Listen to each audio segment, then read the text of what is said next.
Hello and welcome. If you're an international student dreaming of studying in Germany, Poland, Sweden, or Switzerland, this video is for you.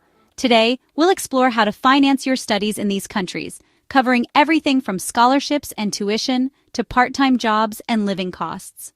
Studying abroad can feel overwhelming financially, but don't worry. With the right information and planning, your study abroad dream is absolutely achievable. We'll break it all down by scholarships, tuition fees, student loans, part-time work opportunities, and living costs and budgeting in each country. Our goal is to give you a friendly, motivational, and informative guide so you can plan confidently. Stay tuned and be sure to like, comment, and subscribe if you find this helpful. Let's get started.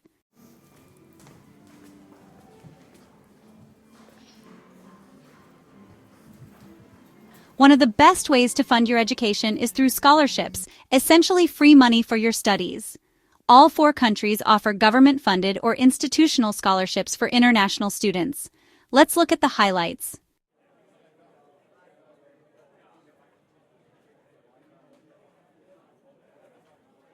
Germany DAAD scholarships. Germany's famous DAAD, or German Academic Exchange Service, offers a wide range of scholarships to international students for full degrees or research stays. These are often fully funded, meaning they cover tuition, if any, and provide a monthly stipend for living expenses. Most DAAD scholarships target master's and PhD students, although there is some support for undergrads and short programs as well. For example, a DAAD master's scholarship might provide around €861 per month, plus travel allowances, health insurance, and so on. It's highly competitive, but definitely worth trying if you have a strong academic background and a clear motivation to study in Germany. The German government also funds the Deutschlandstipendium, a merit-based grant of €300 per month open to talented students of all nationalities. We'll talk more about that in the University Scholarship section.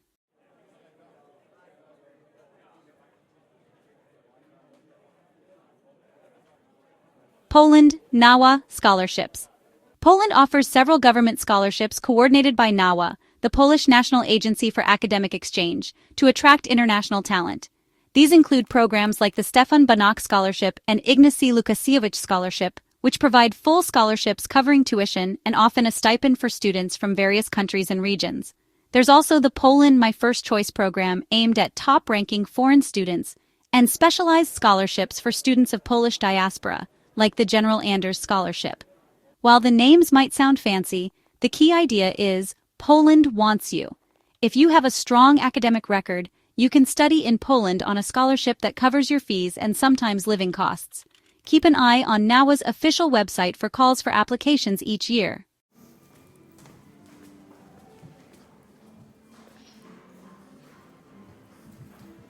Sweden offers the Swedish Institute Scholarships for Global Professionals, also known as SISGP, which are fully funded scholarships for master's degrees. In 2025, the Swedish Institute planned to grant about 200 fully funded scholarships to international master's students. Honestly, it's an amazing opportunity if you're from an eligible country.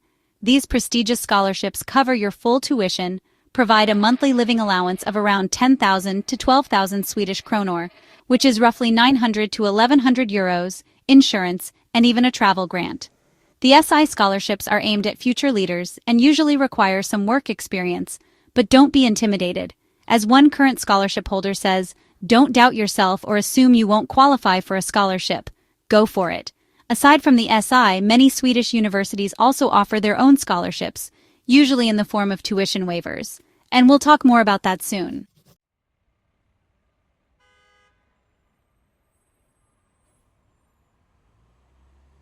Switzerland has the Swiss Government Excellence Scholarships, which are mostly aimed at graduate-level students and researchers.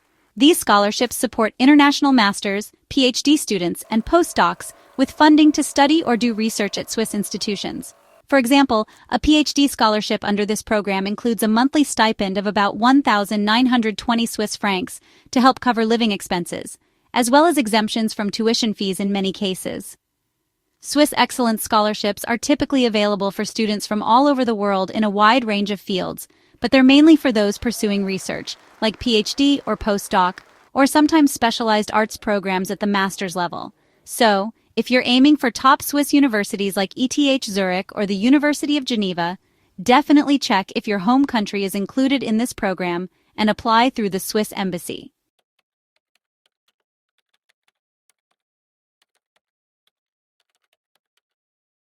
Here's a tip: start researching scholarships early because a lot of these have deadlines almost a year before the program actually starts.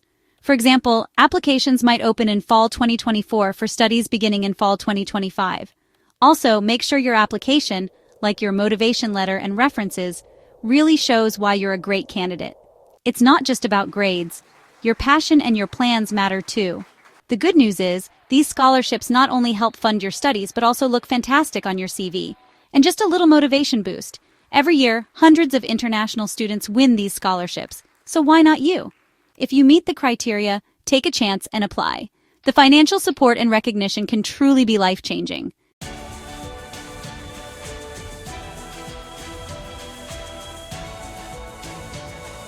Okay, so next let's talk about tuition fees and university-specific scholarships in each country. This is important because honestly, costs and funding at the university level can vary a lot between Germany, Poland, Sweden, and Switzerland.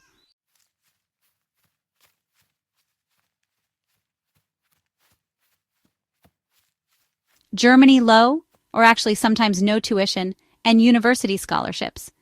You might have heard that most public universities in Germany charge no tuition fees for bachelor's and many master's programs. And yeah, that's true. Germany's public institutions are generally tuition-free for both Germans and international students, especially at the undergraduate level. You only pay a small semester administrative fee, usually around 100 to 300 euros, which often even includes a public transport ticket. Are there exceptions? Well, yes, a few. Since 2017, the state of Baden-Württemberg charges 1,500 euros per semester for non-EU students. And recently, Bavaria passed a law allowing universities to charge non-EU tuition. So now, some, like the Technical University of Munich, are introducing fees from winter 2024-25. Think around 2,000 to 3,000 euros per semester for undergrad and even higher for masters. But outside those cases, more than 90% of public universities remain free for international students. This is a huge financial advantage of studying in Germany. Now, since tuition is often free, Germany doesn't have as many university-specific scholarships for undergrads because, well, you don't need one for tuition. However, there are still opportunities. Nearly all universities participate in the Deutschlandstipendium program we mentioned. This scholarship provides 300 euros per month to high-achieving students, half funded by the government and half by private sponsors. It's open to both domestic and international students in any field, typically from the second semester onward. So once you're enrolled and doing well, you can apply through your university. Some universities or states have their own small funding schemes too. For example, universities might waive the new tuition fees in special cases or offer merit awards. Always check the international students or financial aid section of your target university's website. As an example, a few universities offer scholarships for final year students to focus on their thesis, or emergency grants if you face unexpected hardship. Private universities in Germany, and there are a few English-taught programs, do charge tuition, but they often have tuition reduction scholarships or flexible payment plans.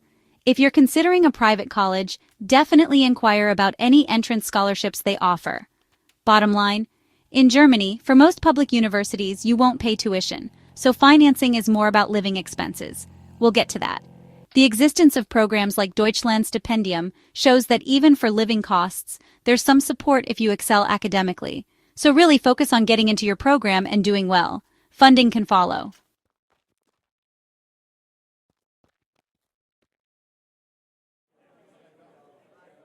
Poland, moderate tuition and discounts.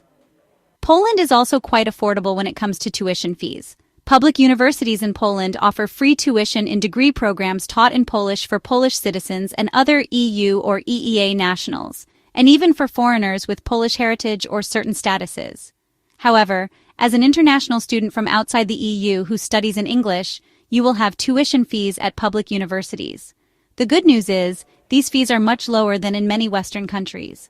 On average, non-EU students pay between 2,000 and 6,000 euros per year for bachelor's or master's programs in Poland, depending on the university and program.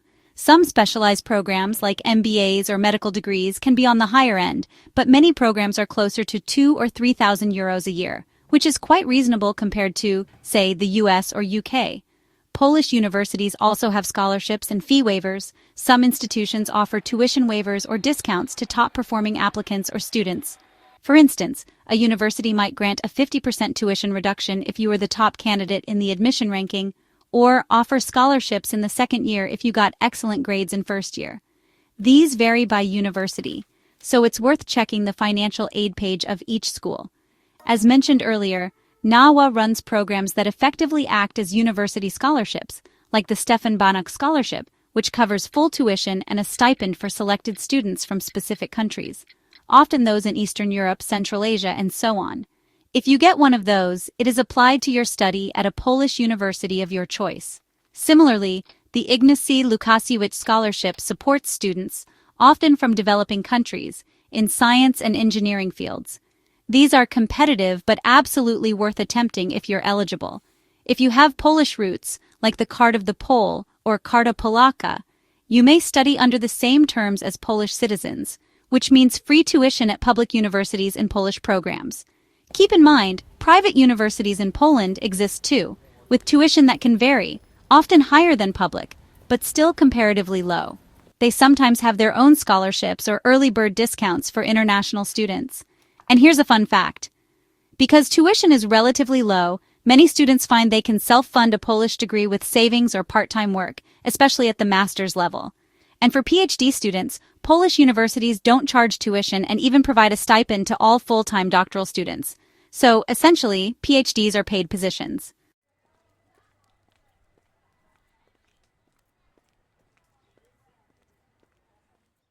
Okay, so let's talk about Sweden and its tuition and university scholarships. Sweden actually has a split system. If you're an EU or EEA student, tuition is free. But if you're from outside the EU, then tuition fees apply for bachelor's and master's programs. Just so you know, PhD programs in Sweden are free and are usually paid positions, which is a nice perk. Tuition for non-EU students was introduced back in 2011, and nowadays, the costs usually range from around 80,000 to 140,000 Swedish kroner per year, which is about 7 to 13,000 euros for most master's programs. Of course, it depends on the subject and the university. Some highly specialized programs or certain schools might charge more. For example, an MBA or a design program could be higher. On average, many courses are about 100,000 kroner per year, or roughly 9,000 euros. But always check your specific program to be sure. So, compared to English-speaking countries, it's still moderate, but it's definitely a significant amount. Now, here's the great part. Swedish universities offer lots of scholarships to help cover those fees. Every university in Sweden that educates fee-paying students has some kind of scholarship scheme. Many are tuition waivers that cover 25, 50, 75, or even 100% of the tuition. For instance, Lund University's Global Scholarship can cover up to 100% tuition for top applicants. KTH Royal Institute of Technology has the KTH Scholarship that covers full tuition for excellent students, and Uppsala University offers several scholarships like the Anders Wall Scholarship for full tuition. The University of Gothenburg's Axel Adler Scholarship is another great example. It's a full tuition fee waiver for students who select Gothenburg as their first choice, and it's open to all nationalities with no citizenship restrictions. In fact, as of 2024, 146 students at Gothenburg were on Axel Adler scholarships, so multiple awards are given, not just one. Some scholarships even provide a stipend in addition to waiving tuition, and a few universities, in collaboration with companies or foundations, might give monthly allowances. However, the main stipend opportunity remains the Swedish Institute scholarships, which we already covered, at the national level. Most university scholarships focus on covering your tuition bill. So, how do you actually get these? Usually you apply after applying for admission. The timing can be tight. Swedish university admissions are typically due by mid-January for an autumn start, and scholarship applications often open around that time or just after. Requirements vary, but they often look at your academic merits and sometimes your motivation or field of study. For example, a tech university might favor STEM students for certain awards. Here's a pro tip: apply to multiple universities and their scholarships. Each university's scholarship is a separate competition, so you increase your chances if you cast a wide net, and you can always decline offers if you get more than one. Also, some scholarships are program-specific or target students from certain regions, so definitely do thorough research on each university's offerings. In summary, Sweden has high-quality education with a cost for non-Europeans, but the huge variety of scholarships and tuition waivers can really help offset that. Many international students in Sweden fund their studies through a combination of university scholarships, part-time work, and savings. It's totally doable, and universities are actually quite international student-friendly when it comes to helping you find funding info.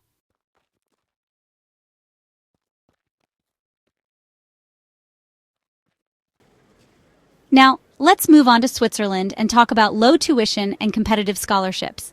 Switzerland might actually surprise you. Even though the cost of living is high, tuition fees at Swiss public universities are pretty low. Public universities like the University of Zurich, Geneva, Lausanne, ETH Zurich, EPFL, and others generally charge somewhere between 500 and 2,000 Swiss francs per semester, which is about 500 to 2,000 euros per semester. Many universities fall around 750 to 1,500 francs per semester. So this means a master's program could be only about 1,500 to 3,000 euros per year in tuition, which is honestly a bargain compared to other top-tier education systems. And here's a plus in most cases: international students pay the same base tuition as locals. A few universities might add a small surcharge for non-Swiss or non-EU students, but it's not exorbitant. For example, the University of Geneva charges around 435 francs per semester for all students, and ETH Zurich is about 730 francs per semester, plus a 1 to 2,000 franc surcharge for non-locals, still in the low thousands per year. Given the moderate fees, university-specific scholarships in Switzerland are a bit limited, especially for bachelor's programs. But at the master's level, some universities do offer competitive scholarships.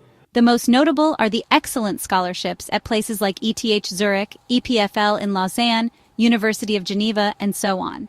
For instance, ETH Zurich's Excellent Scholarship and Opportunity Program, or ESOP, covers full tuition and living expenses, providing a stipend of about 12,000 francs per semester.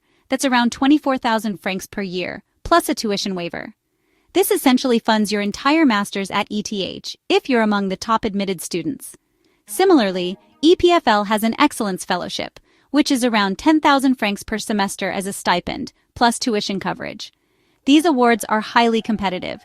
They're really looking for students with outstanding academic records, like the top 5 to 10% of their class. Some other Swiss universities, like Geneva, Lausanne, and Basel, have scholarship funds for excellent foreign students, though not as large as ETH or EPFL's. They might waive tuition or give a modest monthly grant. For example, the University of Geneva's Excellence Master Fellowships cover 10 to 15,000 francs per year. For PhD in Switzerland, as I mentioned, you typically don't pay tuition and you actually get a salary as a junior researcher. PhD positions are jobs, so financing a PhD is usually not through a scholarship but through an employment contract with the university.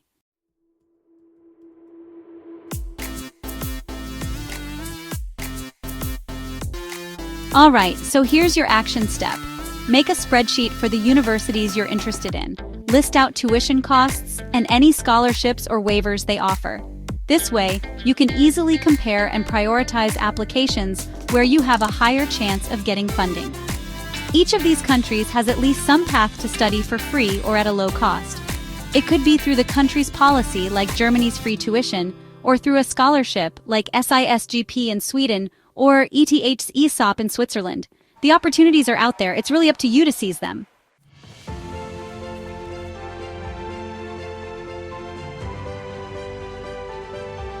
So, what about student loans or financial aid in these countries? This is actually a really common question. Can international students get loans in Germany, Poland, Sweden, or Switzerland to help pay for education or living costs? Well, the answer here is a bit nuanced.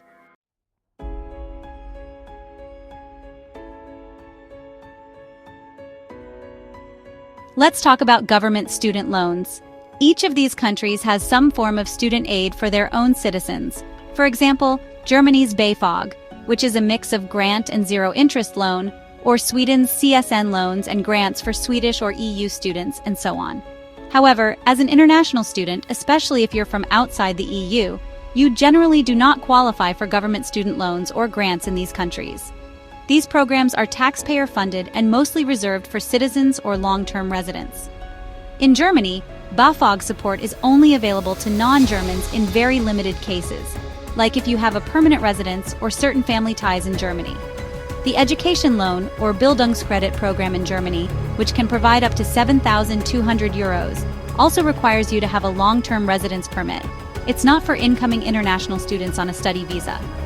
Sweden's CSN loans are for Swedish residents or citizens and some EU students, but not for non-EU internationals.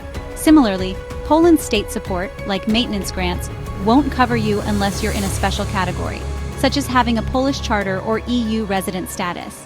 And Switzerland's cantonal education loans are only for Swiss residents, so you likely cannot rely on local government financial aid as a non-EU foreign student. This means you'll need to consider other sources. Either scholarships, as we discussed earlier, personal or family funds, or loans from other sources.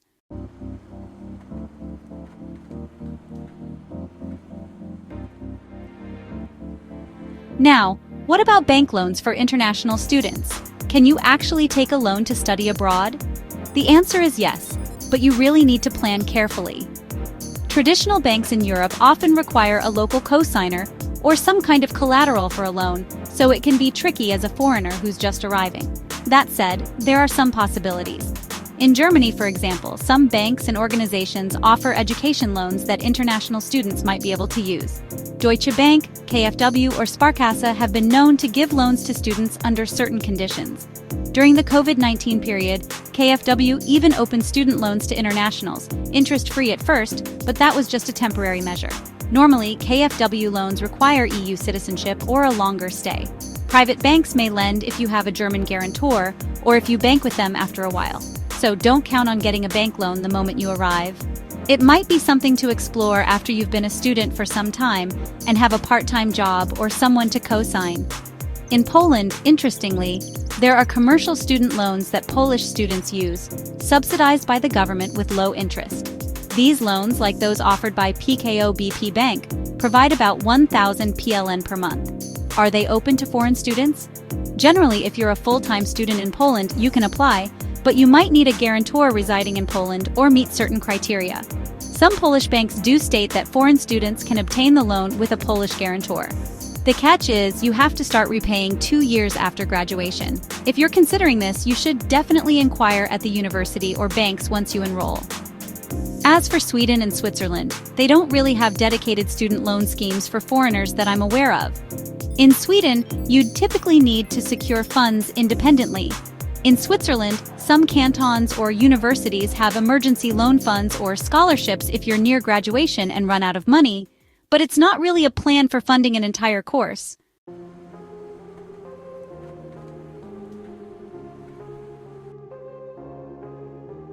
So let's talk about international student loans. There are actually lenders in certain countries that provide loans to students who want to attend foreign universities. For example, students from India often take out bank loans at home to fund their studies abroad, sometimes using their parents' property as collateral, and occasionally there's even a government subsidy on the interest. If you're from the United States, you can use federal loans at many foreign universities, and there are lists of eligible institutions available at studentaid.gov. Private loans like Sallie Mae can sometimes be used too, but you'll need a creditworthy cosigner. Websites like internationalstudent.com can help with info. There are also specialized companies like Prodigy Finance and Empower Financing that offer loans to international students without requiring a co-signer or collateral. Instead, they assess your future earning potential. These loans can help cover tuition and, in some cases, living expenses, but you really need to be mindful of interest rates. They can be relatively high. Always read the fine print and have a clear repayment plan. When it comes to university financial aid, aside from scholarships, some universities do offer need-based aid or tuition installment plans. A few private or public universities might let you pay in installments, which can really help with cash flow. And some schools, especially in Switzerland and Germany, have hardship funds, so if something unexpected happens, like currency fluctuations or a crisis in your home country, they might provide short-term loans or grants to help you continue your studies. This isn't something to rely on from the start, but it's good to know these safety nets exist. Occasionally, Student associations or external foundations offer grants for students in specific circumstances, like female students in STEM from developing countries, for example. So definitely keep an eye out for these opportunities through your university's international office. Here's my key advice. If you do need to turn to loans, please borrow conservatively. It might be tempting to take out a big loan to cover everything, but remember, you'll have to repay it, probably starting soon after you graduate. Try to minimize your debt. Combine a smaller loan with part-time work and frugal living, so you graduate with as little debt as possible. For instance, you might finance your tuition with a loan, but cover living costs through a part-time job. That way, your loan burden isn't too huge. And before you take out a loan, make sure you've really exhausted all your scholarship options. Many scholarships go unclaimed just because people assume they won't get them. Also, consider the post-study work opportunities. All 4 countries allow you to stay and work after graduation for a period. Germany and Sweden up to 18 months, Poland for 9 months, and Switzerland for 6 months to job search. If you're likely to work in a high-paying field, a reasonable loan can be a smart investment. But if you're going into something that isn't paid as highly, be extra cautious about taking on big loans. Remember, a loan is a tool, not free money. Use it wisely or seek guidance from a financial advisor. If possible, fund your education with free money, like scholarships or earned money from work first, and use loans only as a last resort.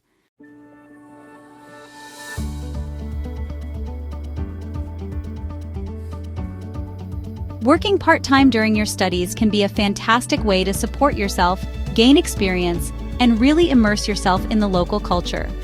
Let's take a look at what opportunities and rules exist in our 4 countries, and what you can realistically expect to earn.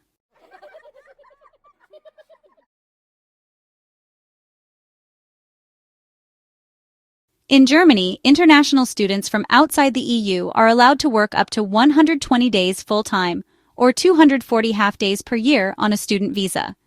This works out to about 20 hours per week during the semester, since 240 half-days is about 960 hours a year, or roughly 20 hours a week, which is pretty manageable alongside your studies. There are actually plans under a new immigration law to expand this limit to 140 full days or 280 half-days per year, which would give students even more flexibility to work. If you're an EU student, there's no fixed hour limit. You can work under the same conditions as locals, though if you work more than 20 hours a week, it could affect your taxes and insurance. In practice, most students work part-time during semesters and can work full-time during vacations. Typical student jobs in Germany include working as a work student or working student in a company, especially if you have some skills. These jobs are often in tech, engineering, or marketing, and can pay quite well. Many students also work in restaurants, cafes, or shops, common roles like waiter or waitress, barista, or retail assistant, or take on on-campus jobs like research assistant or library assistant. If you speak English well, tutoring or working in a call center for English-speaking clients is always an option. Knowing German definitely widens your job options, but in big cities, even English-only students can find something, especially in tech companies or tourist-heavy businesses. Now, how much can you earn? Germany has a relatively high minimum wage, €12.82 per hour as of 2025, and it's indexed up from €12. Student jobs usually pay at least that. It's common to see part-time student jobs in the range of 12 to 15 euros per hour for basic work, and possibly higher, up to 20 euros per hour, if it's a more skilled role, like a software part-time gig. There's also the concept of a mini job, where you can earn up to 520 euros per month in a small job. And that's tax-free. Many students take 1 or 2 mini jobs that fit under that limit. Let's do a quick monthly math. If you worked 15 hours a week at 13 euros per hour, that's about 780 euros a month before tax. If you max out your 20 hours a week at 13 euros, it's closer to 1,000 euros a month. But if you go over 20 hours a week during term, you might have to pay into Social Security and could lose your student status for insurance. So most students stick to 20 or fewer hours weekly. Overall, a student job in Germany can cover a good chunk of your living expenses, often your rent and groceries at least. Many international students get by with part-time work plus maybe some savings. Work-study balance.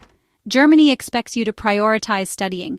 Don't rely on working full-time to fund everything. You can't legally do that during term time. But the allowance of 120 days per year is generous enough that, with budgeting, you can support yourself. Many master's students, for example, work 2 or 3 days a week and attend classes the rest. It's totally doable if you manage your time well. And honestly, experience in a German workplace can really improve your language skills and your employability after graduation.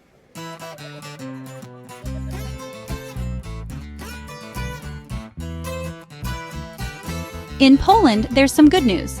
If you're studying in Poland on a student visa or residence permit, you don't need any separate work permit to take up part-time work. As long as you're enrolled full-time, Poland allows international students to work without extra bureaucracy. There's no strict hour cap written in law specifically for students, but practically, you should balance work with your studies. If you're a non-EU student on a visa, your primary purpose should be study, so failing classes by overworking could actually jeopardize your stay. Generally, keeping it around 20 hours per week during classes is wise, and you can work full-time during holidays. When it comes to the job market in Poland, knowing some Polish will definitely help you land service jobs, like working in shops or cafes, since Polish is the everyday language. But in big cities like Warsaw, Krakow, and Wrocław, many companies, especially multinational corporations, BPOs, and IT firms, operate in English. Students often find part-time roles such as teaching English, especially if you're a fluent English speaker, or working in IT support, digital marketing, graphic design, or campus jobs. There are also manual and service jobs available, like working in warehouses, food delivery, students do Uber Eats or Bolt Food, biking around the city, or hospitality, like bars and restaurants. Earnings-wise, Poland's wages are lower than in Western Europe, but so is the cost of living. By law, there's a minimum hourly wage, which was 28.1 zloty gross per hour in mid-2024, and increased to 30.5 zloty, or about 6.5 euros, as of January 2025. As a student under 26 years old, you're often exempt from income tax on your earnings, which is a nice bonus, though you still pay Social Security on regular contracts. Many student jobs use casual civil contracts with lower deductions. In simpler terms, you can expect roughly 20 to 25 zloty net per hour for many jobs, which is about 4 to 6 euros per hour. Some higher-skilled student jobs, like IT internships, might pay more, say 30 to 40 zloty per hour, or 7 to 9 euros. Let's look at some typical outcomes. Reports show the minimum wage translates to about 2.7 to 4.5 euros per hour, and Poland's official study site noted student part-time wages around 18 to 25 zloty per hour, with a part-time monthly income about 1,600 zloty, or around 350 euros. Many international students in Poland earn somewhere between 1,500 and 3,000 zloty per month, so approximately 320 to 640 euros, from part-time work, depending on hours and the city. This can cover a chunk of your living.